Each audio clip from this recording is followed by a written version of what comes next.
여러분 안녕하십니까? 부동산 공법 이숙규입니다. 드디어 34회를 대비해서 해설 강의를 전자칠판으로 이제 시작을 합니다. 이제 곧 5월 초부터는 합격단 6개월치 합격단도 매주 해설 강의가 들어가겠죠. 여러분 합격단은 한 달에 커피 2잔 값으로 매달 80문제씩 받을 수 있습니다. 6개월에 걸쳐. 합격단은 여러분들 합격시키는 가장 첩경이 된다는 거. 자, 오늘은 지난 4월 8일 날 감정평가자 시험 본 것 중에 부동산 공법하고 우리 시험 과목 중복되는 게 있어요. 그거 위주로 최신 출제 경향을 한번 보고, 자, 모르는 거 있으면 어떻게 찍어야 되겠다 하는 것도 한번 얘기를 해봅니다. 참고로 등기법하고 지적 관련된 공간 정보에 관한 법률도 시험 나온 게 있으니까 제가 조만간 밴드에 올리면 꼭 여러분도 풀어보시기 바랍니다. 자, 제가 이제 공법을 강의하면서 제가 평생을 공법을 강의했기도 했거든요. 모든 기출 문제를 보고 이렇게 예상을 하면 거의 요새는 예상대로 출제가 됩니다. 자, 이게 국토법 1번 같은 문제는 우리가 보통 수업을 하는 내용이 아니거든요. 이런 거 찍을 때, 자, 이런 거 찍는 거예요. 찍을 때 어떻게 찍냐? 자, 이렇게 도시 지속 가능성 생활 인프라 수준 평가 옳지 않은 것이라고 돼 있잖아요. 이렇게. 그러면 이렇게 읽어보면 전혀 안 배운 거란 말이죠. 안 배운 건데 지문들 읽어보면 다 우리가 볼 때 좋은 얘기들이에요. 거기다 부정적인 말이 들어가면 그게 틀리게 정답이 되는데, 지속 가능성 2번 보시면 평가 기준에서는 뭐 환경 친화성, 생활 공간의 안정성, 쾌적성, 편의성 고려하라. 자, 이런 걸 고려하지 말아라 라고 법은 정하지 않았을 거 아니에요. 뭐라도 얘기도 맞는 말이죠. 또 국가지자체는 지속 가능성 생활 인프라 수준 평가 결과를 도시공계획 수립할 때, 집행할 때 반영을 하는 게 좋죠. 그 다음에 뭐 생활 인프라 평가 기준에는 보급률 등의 생활 인프라 설치 적정성, 용이성, 쉬운 것, 접근성, 편리성 등을 다 고려할 좋은 얘기잖아요. 그 다음에 도시재생 2법에 따른 도시재생 활성화를 위한 비용의 보조 연계의 지속 가능성, 생활 인프라 수준 평가 결과를 활용하도록 한다. 그러니까 이런 얘기들 보면 특별하게 부정적인 말이 없어요. 그래서 뭘 반대로 표시하면 답을 찍겠는데, 그래서 이런 거 찍을 때는 보통 이렇게 누구인지, 면접, 달자 이런 걸 보고 그냥 모르는 것을 찍는 건데, 지문을 읽으실 때 우리 공부도 마찬가지 그런 문제 한두 개씩 나오니까 부정적인 표현이 없어요. 다 보면 다 좋은 얘기네. 그런 건 틀린 게 아니에요. 그래서 이게 도시 지속 가능성 생활 인프라 수준 최종 평가는, 최종 평가인데 지금 국가 여기서 한 번에 지방자치단체 이렇게 또 힌트가 들어갔잖아요. 그 시도지사가 평가하면 안 되지. 국토교통부 장관이거든요. 그래서 이런 것들은 감초 특격으로 시험에 나오는 겁니다. 그래서 이렇게 한번 찍어야 되고, 자, 그 다음에 우리가 반드시 나오는 것, 광역도시계획. 이것은 어떤 형태로든 나오는 건데 옳은 것은이라고 됐단 말이죠. 자, 그러면 뭐 답이야. 여러분, 제가 누누이 얘기합니다.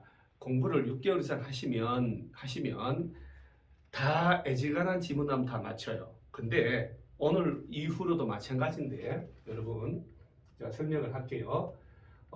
이런 설명을 할 테니까 두 가지만 명심하세요. 두 가지만. 광역계획권이 지정이 됐을 때 장기적인 계획 짜는 계획이다 해놓고 광역계획권을 먼저 지정을 해야 되잖아요. 광역계획권 지정을 하는데 요걸 먼저, 그러니까 여러분 명심할 점은 광역도시계획 시험에서는 광역계획권 누가 지정하나요? 그 다음에 광역도시계획을 수립해야지. 누가 수립하나요? 이 두 개만 잘 기억하면 다 풀려요. 무조건 다 풀려요. 따라서 광역계획권을 지정을 해야 되는데, 일단 머릿속에 지정 대상은 둘 이상의 시군의 관할구역이 전부도 되고 일부도 된다. 이렇게. 자, 그 다음 지정권자가 나오잖아요. 지정은 한번 따라해 보세요. 광역계획권 지정은 단독으로. 지정은 단독으로. 여러 사람 지정 없어. 그래서 광역계획권이 둘 이상, 잘 보세요. 둘 이상의 시도 관할에 걸쳐 있대요. 그러면 시도지사가 같이 지정한다. 제일 잘 나와요. 노. 국토교통부 장관이죠. 그래서 둘 이상 시도 위에 국토교통부장 이 사람이 지정해요. 같은 도 관할 구역 안에 있다. 그 관할 도지사. 자, 그러면 국토교통부 장관 도지사 단독으로 지정해요. 다시 같은 도 안에서 여러 개 시군을 묶어야 되겠다. 관할 도지사. 둘 이상 시도를 대상으로 묶어야 되겠다. 국토교통부 장관 단독으로. 자, 지정을 했지. 물론 관계 중앙행정기관장은 광역계획권을 지정해 주세요, 변경해 주세요 요청할 수 있는데 요청할 수 없다 이렇게 낸단 말이에요. 그런 건 이제 감사하죠. 자, 그 다음에 광역도시계획 누가 짜냐? 여러분, 광역도시계획은 같이 짜요. 같이 시장군수들, 시도지사들 이렇게.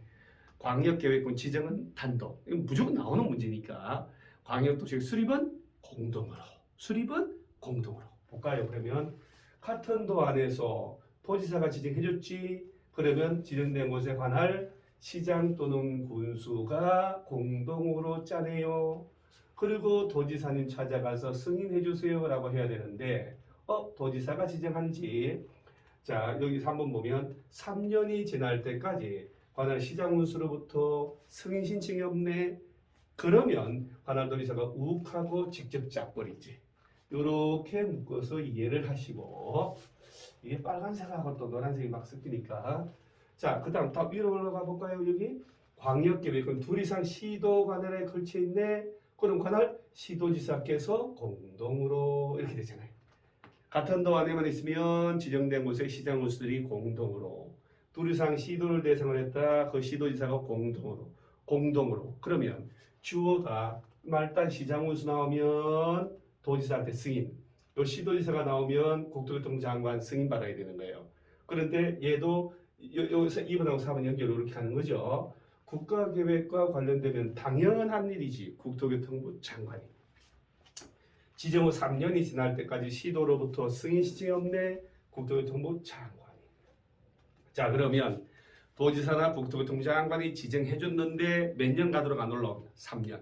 그러면 지정한 도지사나 국토교통부 장관이 직접 짤 수 있다. 그리고 보면 지문에 또 뭐가 나오냐면 여기 보면 국토교통부 장관은 시도지사가 간절하게 요청하면 그 시도지사랑 같이 짤 수도 있는데 시도지사랑 공동으로 수립할 수 없다 이렇게 낸 적도 있죠. 너무 쉬워요. 그 다음에 도지사도 이 시장군수가 요청하면 시장군수랑 같이 짤 수 있고 같이 짤 수 있지. 그럼 그게 인간의 정의죠. 그리고 시장군수가 협의같이 요청하면 단독으로 직접 짤 수도 있는데 이렇게 짤 때는요. 자기가 지정권자잖아. 따라 국토교통부 장관 승인받을 필요가 없습니다. 이거하고 광역계획권하고 이거 두 개인데 여러분 우리 문제를 딱 보면 뭐 지난 몇 주 전에 본 광역도시계획이나 올 10월 달에 볼 공인중개사 시험이나 그놈이 거거든요. 그러니까 예측 가능해요. 같은 문제니까. 자, 옳은 거 골라봐라. 광역계획권이 둘 이상의 시도 관할에 걸쳐 있다. 관할 시도에다가 공동으로 저 주의해야 돼. 공동으로 광역도시계획을 수립하잖아요. 깔끔하네. 이렇게 짰다. 그럼 누구 찾아가 승인받냐? 국토교통부 장관에게. 그런데 3년이 가도록 안 올라오네. 그러면 장관님이 직접 짜버린다. 같이 짤 수도 있고. 자, 그럼 2번 잘 볼까요? 자, 이게 이제 최신 기출 문제인데 참 어리버리하죠. 2번에 답의 힌트를 또 줬어요. 이 공법이 이래요. 광역계획권 지정한 날부터 자 3년이지 대신할 때까지 자 관할 시도지사로부터 승인해달라고 신청이 없으면 국토교통부 장관이 수립하는데 그럼 여기 보면 원래는 시도지사가 짠다는 얘기 아니에요. 지금 장관 승인 받으라는 얘기인데 3년인데 2년으로 바꿔서 틀리게 했잖아요. 그러니까 여기에 지금 보면 시도지사가 같이 짠단 말이 이 안에 들어가 있잖아요. 그럼 답이 확실히 일로 맞지. 그 3년이죠. 자, 이런 것들은 너무 쉬운 거. 중앙행정기관장 등은 광역계획권을 지정해달라, 변경해달라 요청할 수 없기는 뭘 없어? 있지. 이렇게 나오는 이 정도 수준. 그 다음에 자 도지사가 시장군수 요청에 따라 관할 시장군수와 공동으로 짰다면 굳이 국토교통부 장관 승인 안 받죠. 왜? 자기가 지정권자니까. 그 다음에 정부 체계구체 이게 5년마다. 자 그러면 자 결론 내리면 여러분 앞으로 이제 시험을 봐야 되잖아요. 광역도시계획, 도시군 기본계획, 도시군관리계획 무조건 나온다고 봐야 되잖아요. 광역도시계획은요. 공부를 쭉 하다 보면 뭐 조사 측량하고 공청회 열어서 주민 전문가 의견 듣고 생략은 없다. 그 다음에 지방 의견들을 짜서 승인 신청하면 협의 심의 거치고 이런 거 있잖아요. 정부 측의 구축 5년마다 확인하고 안 틀려요. 그거는 축출 켜켜이 쌓이면 안 틀리는데 자 끝까지 주의할 점. 광역계획권 누가 지정하나요? 광역도시계획 누가 수립하나요? 라고 이 두 개는 기둥을 잡아놔야 돼요. 광역계획권 지정은 도지사나 국토교통부 장관이 단독으로 그리고 광역도시 수립은 시장군수, 시도지사 지정된 지자체장들이 같이 이렇게 단독으로 지정, 수립은 공동으로 이렇게. 화이팅! 자, 그 다음에 이제 얘가 지금 제가 설명을 한 거거든요. 그렇죠? 이렇게 딱딱딱 설명을 여러분 정리해 놓으셔야 돼요. 얼마 좋은데요. 딱딱 문제가 나오니까요. 자, 이제 주민이 입안해달라고 제안할 수 있는 사항을 모두 골라봐라. 아니, 이건 뭐, 자, 제가 또 준비를 합니다. 주민 이해관계자 포함해서 제안을 하는데, 기지, 제안 대상, 기반시설의 설치 정비 계량, 지구단위 계획 관련된 놈, 기지, 용도 지구 중에 산업유통 개발 진흥지구, 기지, 산업유통. 이 4번은 잘 안 나오니까 입지기재 최소고요. 기지, 산업유통, 입지기재. 특히 이제 제안을 할 때 기반시설의 설치, 정비, 계량이라고 입으로 떠들으셔야 돼요. 기반시설의 설치, 정비, 계량, 정비, 설치. 해달라고 제안할 때는 그 토지 5분의 4 이상의 토지 소유자 동의를 받아야 되고 기사회생 5분의 4 기사회생 죽다사로 다 기사 5분의 4 나머지 3분의 2 이상 동의였는데 국공유지 제외하고 이렇게 그리고 제안 들어가면 45일 내 반응할지 여부 통보하고 바빠 죽겠어 30일 연장하고 그리고 이제 제안서를 주민들이 내고 왔잖아요.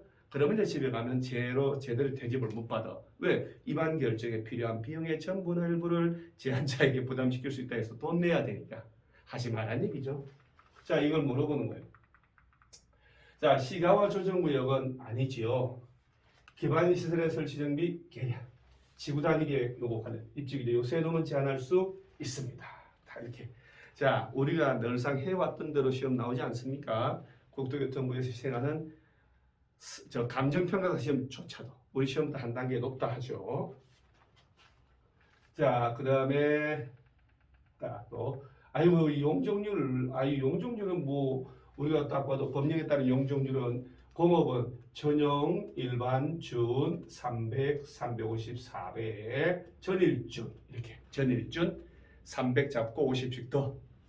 상업은 자 저는 중학교 1학년 6원이에요. 이렇게 1500 잡고 200씩 1300, 1100, 900 중학교 1학년 6원입니다. 이렇게 저는 항상 영원히 중학교 1학년 6원이 1500, 200씩 가요. 1300, 1100, 900 따라서 중일 6원 그러니까 얘는 900 그 다음에 계획관리는 도시외적은 전부 80인데 계획관리만 100%까지 허용이 됩니다. 잔항형 보존지역 80이죠. 자, 주거지역 하면 여러분요 전용주거 일반적으로 외울 때 용적률은 자 전용이 2개잖아요. 일반이 3개. 그냥 출발 100, 150, 1종, 2종 200, 250, 300 그래서 100, 150, 200, 250, 300 기념으로 500 이게 준주거지역.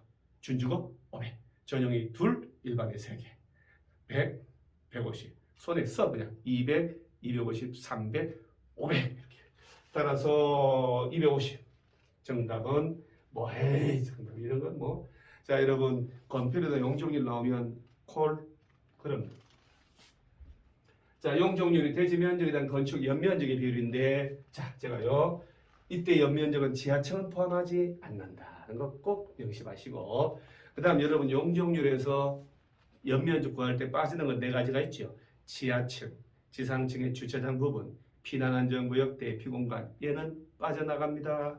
용적률에 자 그래서 예를 들어 기본적 개념이죠. 대지가 100평인 100제곱미터인데 50짜리로 2개 층을 지으면 자 연면적 100제곱미터니까 대지 면적만큼 지었네요.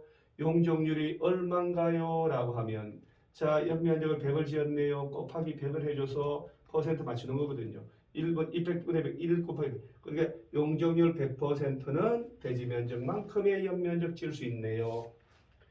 용적률이 요거는 50짜리를 4계층 지었으니까 2배 내 2배 200%. 자, 요거는 500%. 그리고 용적률이 높을수록 청수는 간접적으로 올라갑니다. 그렇죠? 용적률 높은 땅이 짱입니다. 이게 이제 법률이 최대치고 얘가 이제 대통령이라는 거. 그래서 여러분 건폐율은 너무 쉽고요. 용적률은 아까 얘기했잖아요. 전용 2개, 일반 3개. 100, 150, 200, 250, 300. 하하는 외울 필요 없으니까 기념으로 500, 여기 100, 150, 200, 250, 300, 500. 그러니까 손가락 5개 해결 다 돼요. 그러니까 부담이란 걸 던지고 자신감을 가져야 공법은 잘합니다. 중학교 1학년 6원이다. 저는 중학교 1학년 6원이에요. 중심, 일반, 유통 걸림. 1500 잡고 200씩 까. 200씩, 200씩, 200씩. 900. 자, 공업은 300, 350, 400. 전용, 일반, 준. 녹슨 보생자. 이게 보약은 보생자. 800, 100. 보생자. 800, 100. 이렇게 외우는 거예요. 도시외전 다 20인데 이 계획관리 겁나게 좋은 땅 100%. 자, 그러면 이런 수준입니다. 이런 수준. 여러분 가는 길은 맞습니다. 그래서 제가 이제 국가고시를 이렇게 보면 출제된 거 얼른 보면 제가 강의하는 방향과 맞게 출제되는 거 항상 판단을 해봅니다. 맞다는 거. 제가 예상한 대로 시험에 나오니까요. 자, 개발행위 허가 옳지 않은 거죠. 이런 건 다 읽어보는데 여러분 개발행위 허가든 건축 허가든 실시계 인가든 조합설립 인가든 각종 인허가 신고를 했다. 변경한다. 똑같은 절차를 거쳐야 돼요. 경미한 변경 빼고. 그래서 개발행위 허가를 받았는데 변경할 때 허가를 받습니다만은 사업기간을 단축하거나 부지연 면적 5% 범위 안에서 줄일 때는 변경 허가를 안 받습니다. 줄일 때. 이건 입으로 떠들어야 돼요. 사업기간을 단축하거나 부지 연면적 5% 범위 안에서 줄이는 변경은 허가 안 받고도 변경할 수 있는데 확정이라 했죠. 따라서 이 녀석이 틀렸네요. 이렇게 돼요.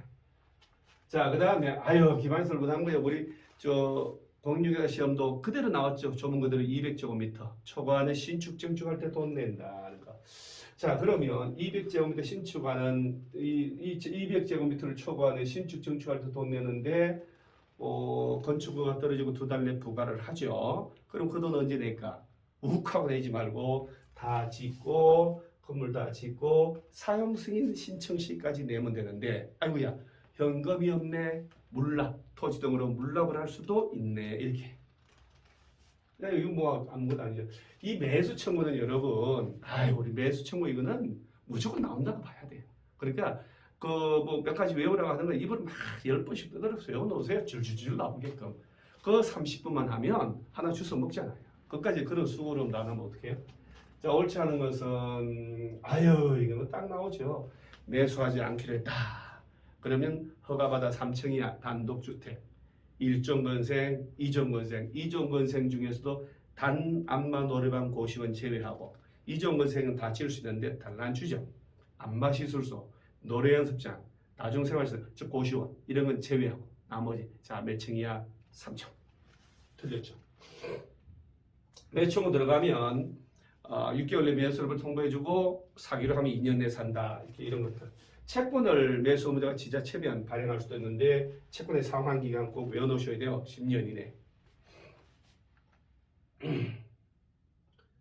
그 다음에 이런 것도 금방 얘기한 거. 자, 그러니까 여러분 요 매수 청구 요놈 있잖아요. 꼭 정리를 해놓으셔야 돼요. 시설부지 묶인 지 10년 넘었다. 지목이 대인 토지다. 특별시, 광역시 등 시장 문수에게 가는 게 원칙이나 사업 시행자 설치할 의무자가 따로 있으면 예외적으로 그자한테 간다. 6개월, 2년 내 산다. 안 사면 3층이야. 이렇게 몇 가지 꼭 외워놓으셔야 돼요. 반드시 나온다 보고 하셔야 돼요. 자, 그 다음에 지구단위 계획인데 여러분들 지구단위 계획을 제가 오늘 살짝 보내는데 나중에 9월달쯤 하긴 하는데 미리 나온 거 보니까 역시 나올 때가 됐다. 한 대로 나왔거든요. 특별한 거는 없는데 주차장 설치 기준 100% 완화한데 얘기했고요. 제 2번이 왜 틀렸냐면 여러분 주의하셔야 돼요. 이런 것들은 특별하게 지금 일일이 설명할 필요 없는데 여러분요 오늘 이후로 꼭 명심할 점이 두 가지가 있어요. 두 가지가. 지구단위 계획 구역 지정했다. 그리고 지구단위 계획 짠다. 이렇게. 자, 지구단위 계획 구역 지정이 실효되는 게 있고, 그 다음에 지구단위 계획이 실효되는 게 있어요. 이거 꼭 기억해서 보통 시험은 예를 내거든. 예를 3년. 자, 그러면 지구단위 계획 구역을 지정했다. 그러면 그때부터 3년 되는 날까지 지구단위 계획을 수립하지 않으면 3년 되는 날에 다음날 다 실효가 돼요.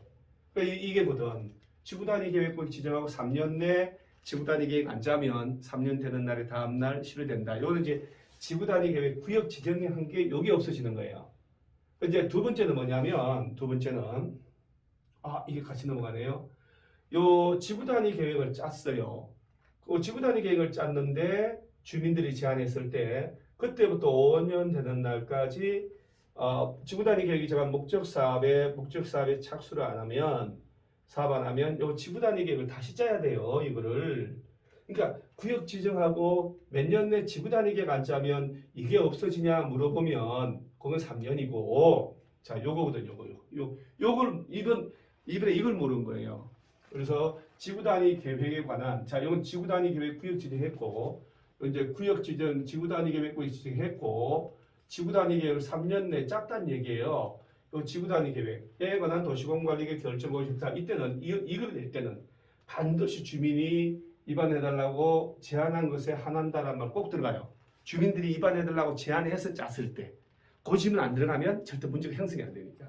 그래서 지구단위 계획에 관한 도시공관리계 결정을 또 5년 내에 이 법이나 다른 법에 따라 허가인가 승인받아서 사업이나 공사에 착수 안 하면 5년 된 날에 다음 날에 지구단위 계획에 관한 도시공관리계 결정은 효력이 있는다는 것은 지구단위 계획 다시 짜라는 거예요.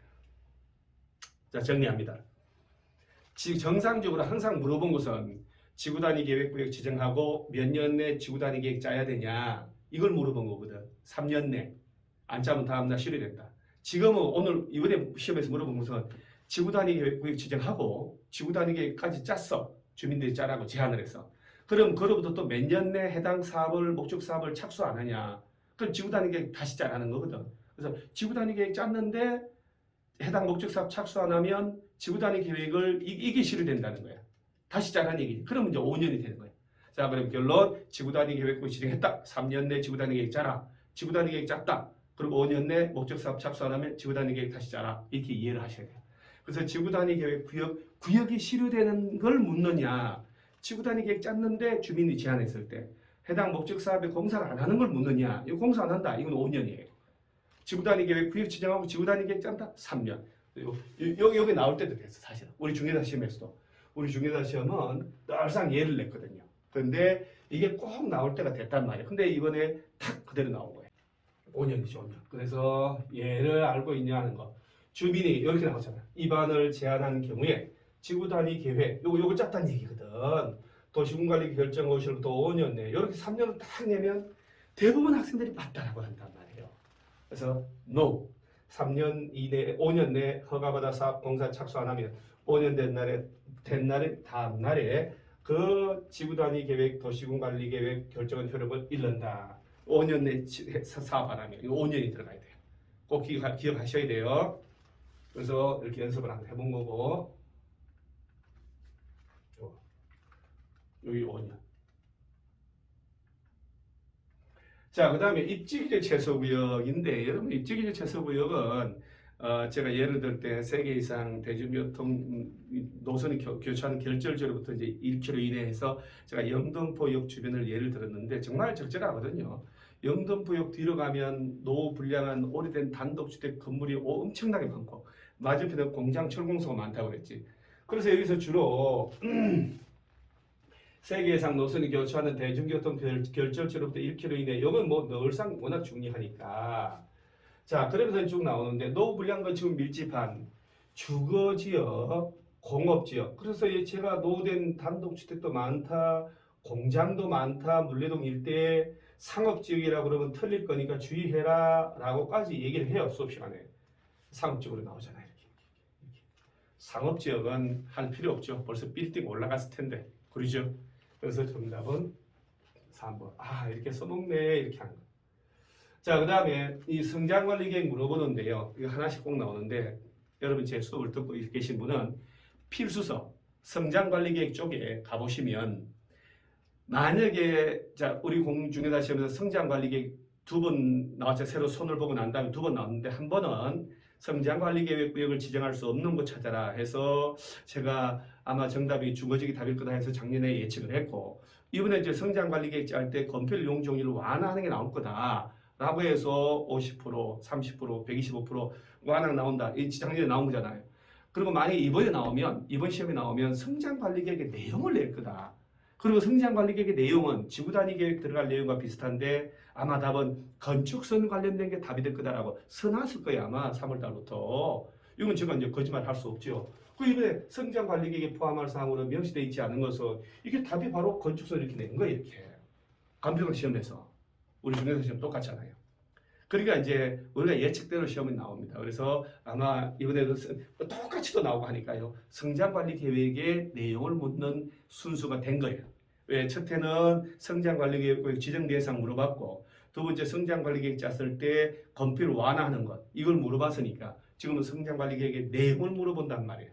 그래서 건폐율, 아니 건축선 이것은 전혀 관계 없습니다. 그래서 용도 제한, 건폐율 여기 지구단위 똑같은 환경 경관 뭐 등등 이렇게 이거 꼭 기억하셔야 돼요. 그래서 성장관리 계획 짤 때 짜라. 기반 시설의 배치 규모 이게 지구단위 계획 짤 때 3번 내용이거든요. 그 다음에 건축물 용도 제한, 건폐율 이게 5번 내용 지구단위 계획. 배치 형태, 색채, 높이, 환경 경관 나오는데 어딜 봐도 건축선 없잖아요. 어딜 봐도 건축선 없잖아요. 그래서 건축선이 그리고 객관식을 낼 때는 다 고민을 하고 내거든요. 얼토당토 아는 걸 내는 게 아니라 건축선이 아마 답이다라고 하는데 그대로 나왔죠. 자, 단계별 집행계획은 이렇게까지 이제 깊이 우리가 공부 안 해봤는데 이렇게 변칙적인 거 가끔 나오니까 국토교통부 장관은 단계별 집행계획의 수립 주체가 될 수 있습니다. 왜? 단계별 집행계획은 시설을 설치하기 위해서 재원 조달 보상하기 위한 돈 드는 계획이거든요. 시설이 결정되고 3개월 내 단계별 집행계획을 짭니다. 재원 조달 보상하기 위한. 3년 내 공사하면 1단계, 3년 이하면 2단계 이렇게 하는데 그 시설을 위한 도시군관리 위반권자가 짜니까 보통은 이제 시장군수가 위반하지만 도지사나 국토교통부 장관도 위반할 수 있거든요. 그래서 만약에 국토교통부 장관이 단계별 집행계획 짜면 해당 시장군수한테 보내주면 되거든. 그건 맞는 말이고요. 그 다음에 이제 원래는 시설이 결정되고 3개월 내에 짜야 되는데 얘는 이제 아주 시행령의 내용이에요. 도시군 관리계획 결정이 도시정비plan 어지되면 해당 시설 결정 고시로부터 뭐 2년 내에 짤 수 있다라고 했는데 이까지는 우리가 안 해도 되니까 이거는 외우셔야 돼요. 1단계, 2단계로 나눠지는데 몇 년 기준? 3년. 3년 내 하면 1단계, 3년 이후에 하면 2단계 이렇게 꼭 기억을 하셔야 돼요. 요 마찬가지. 자, 단계별 집행계획 왜 변경이 없을까? 변경됩니다. 재원 조달하는 거니까 언제든지. 자, 그 다음에 나머지. 요거거든요. 보통 얘네들이 시설 결정되고 3개월 내 짜지만 요런 경우, 요 도시정비법에 따라서 도시군관리계획 의지된다면 2년 내에 수립할 수 있다라고 하는데 이걸 물어보고 이걸. 그래서 그런 것들 한번 읽어보고 그 다음에 이 시설 사업이 또 나온 거죠. 옳은 것은 지금 대도시시장이 자 국토교통부 장관이나 시도지사나 대도시시장은 실시계획을 만들었을 때 인가받을 필요 없습니다. 바로 고시만 하면 되고 따라서 국토교통부 장관 인가받을 필요 없고 시설 사업이 둘 이상 시 또는 군에 관할 구역에 걸쳐 가지고 시행을 하게 되면 둘 이상 시군에 걸쳤잖아요. 해당 시장군수가 협의해서 누가 할지 정하는데 협의가 잘 될까요? 안 되죠. 그러면 같은 도 안에서 협의가 안 되면 관할 도지사가 네가 하세요라고 하고 둘 이상 시도에 걸쳐서 협의 안 되면 장관님이 시행자 정해주겠죠. 말이 안 되죠. 둘 이상으로 분할하여 사업 시행할 수 없다가 자 문제 풀 때 몰라도 없다, 안 된다 이런 지문 나오면 무조건 틀렸다 하시면 돼요.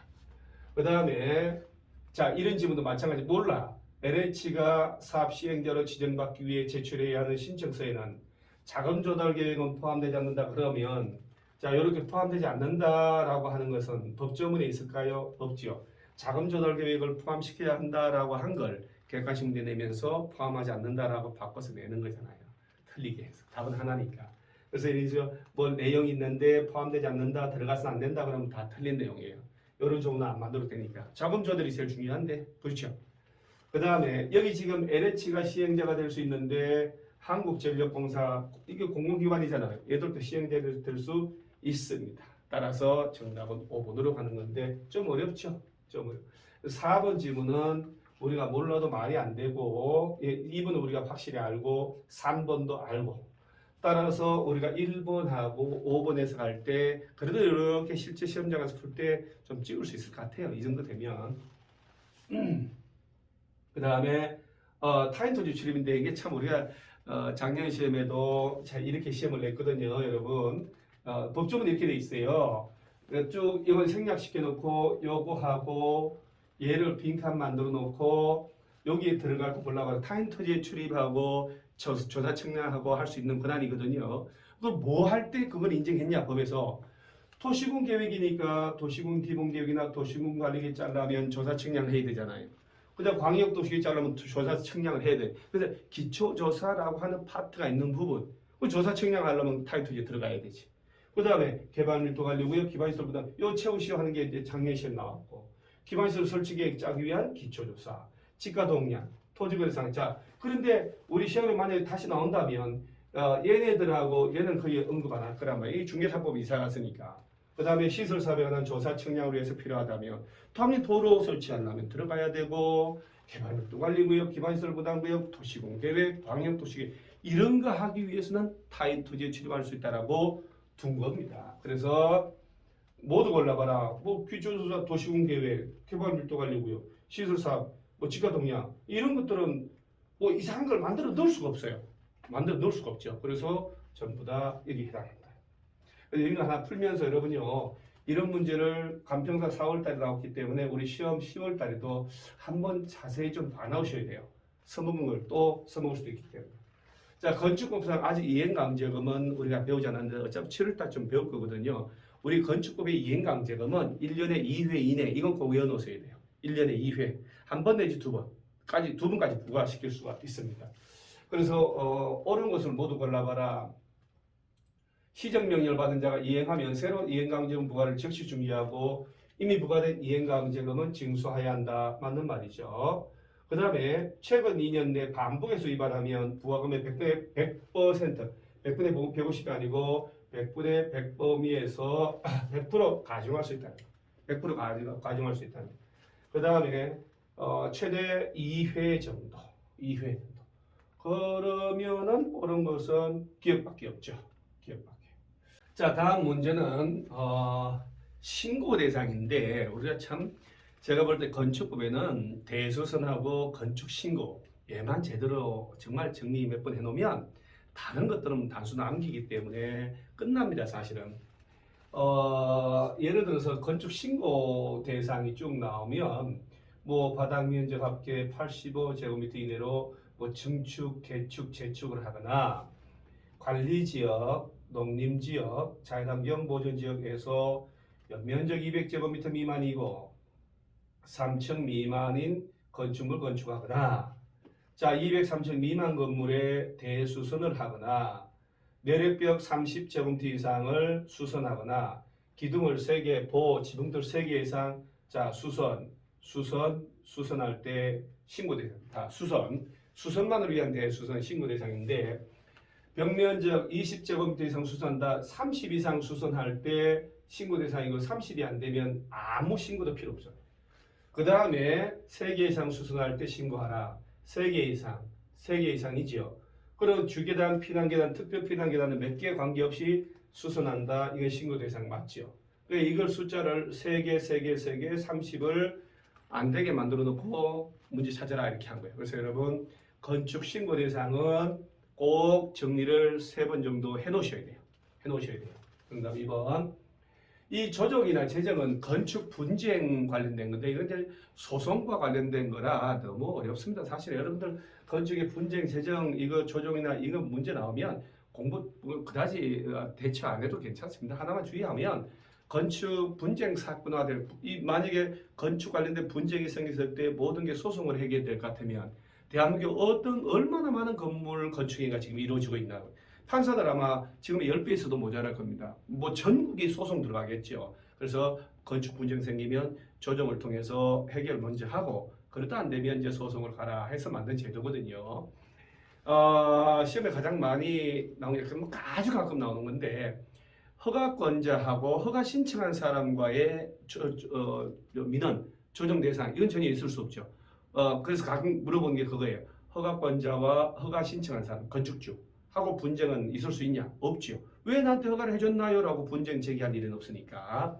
그래서 이제 그걸 물어보는데 뭐 이런 것들은 뭐 숫자 나온 거 하나 찍긴 찍어야 되는데 정말 이까지 외우려면 너무 양이 많아져요. 그래서 여러분들 우리 건축부 이 내용이 있는데 여러분들 이 내용들은 공부를 따로 하지 말아라 하는 게 제 개인적인 소신이에요. 사실은 끝없이 갈 수는 없으니까 국토교통부의 건축분쟁 전문위를 두고 건축분쟁 전문위에는 조정 신청을 받으면 60일 내 절차 마치고 얘가 이제 15일이거든요. 조정안을 제시받은 당사자는 제시받은 날부터 15일 내에 수락 여부를 알려야 한다. 이렇게 뭐 의견 들을 수 있고 직권으로 조정할 수도 있고 그래서 특별히 신경 안 쓸 수도 됩니다. 그 다음에 이게 안전영향평가인데 여러분 좀 외우셔야 돼요. 이거 지금 벌써 두세 번 벌써 나오는데 여러분 초고층 건축물은 50층 이상이거나 200m 이상이잖아요. 그래서 안전영향평가를 실시하라 초고층하고 그 다음에 10만 제곱미터 이상이고 층수가 16층 이상인 건물 10만 16층 초고층 건축물하고 10만 제곱미터 이상이고 16층 이상 건축물 이건 소리 내서 읽으셔야 돼요. 10만 16층 초고층 10만 16층이라고 외우시면 이건 거의 100% 이렇게 빈칸 채우는 거로 나옵니다. 자, 연면적 얼마 이상? 10만. 이거 층수가 16층. 요거이거나 초고층 건축물이거나 이렇게. 조합에 관한 설명인데 이 두 개의 주제는 조금 우리가 너무 지엽적인 건데 일단 쉬운 것부터 토지 등의 소유자가 100명을 초과하면 이사수는 5명 이상 두도록 되는 건 우리가 알고 있고 조합 임원의 임기는 3년 이내에서 연임할 수 있고 그 다음에 조합장이 아닌 조합의 임원은 대의원이 될 수 있다. 조합장은 당연직 대의원의 의장이 되기 때문에 어쩔 수 없는데 이사감사는 대의원이 될 수 없어요. 근데 이 집은 잘 나와요. 그래서 조합장 이외에 이사감사는 대의원이 될 수 없다는 것 좀 알아놓고요. 그 다음에 그 조합이 정관의 기재사항인 임원의 수를 변경할 때 참 이거는 이제 경미한 변경 박스 있는 내용을 끄집어낸 거거든요. 시장운수에게 임원의 수 변경할 때는 신고만 하면 돼요. 신고만.